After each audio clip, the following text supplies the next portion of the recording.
This is the most professional contract killing technique I've ever seen. As the woman was about to drive away, a syringe of anesthetic suddenly appeared on her thigh. The hitman pretended to show concern, then swiftly stuffed her into the trunk. Unexpectedly, the client turned out to be under 2 meters tall. He first tortured the woman with a plastic bag, and after having his fill of fun, silenced her permanently. But the woman truly deserved it, because she was a shameless monster. She had established a nursing home specifically to drain elderly people's pensions for her own extravagant spending. She even posted photos of over 1,000 elderly residents on the wall, color-coded by their savings amounts. When they died, she'd simply tear them down and move on to the next target. Shockingly, this practice was somehow legal.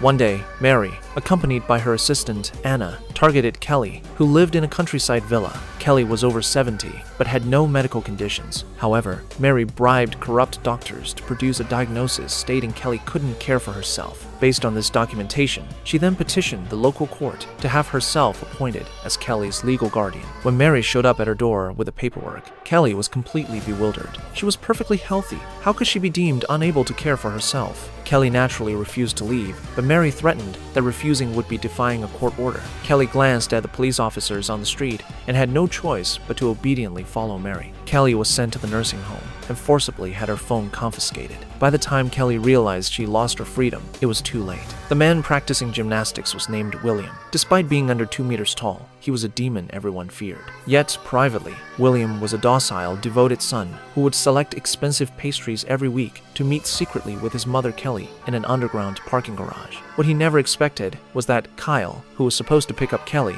arrived on time only to find a for sale sign on the property. The old lady had vanished, and the house was full of construction workers. After hearing Kyle's report, William pulled out a gun and gave him a choice: die now or find Kelly. Meanwhile, back at the nursing home, Mary discovered someone had been waiting for her. It turned out, William, unwilling to expose his whereabouts, had sent his lawyer Smith to rescue his mother. Smith offered $300,000 for Kelly's release, but the greedy Mary demanded $5 million. The negotiation ended badly. Learning of the situation, William decided to have his men raid the nursing home to retrieve his mother, ordering Kyle to pose as someone inspecting the facility. Kyle successfully located Kelly, but was spotted by security, triggering a shootout.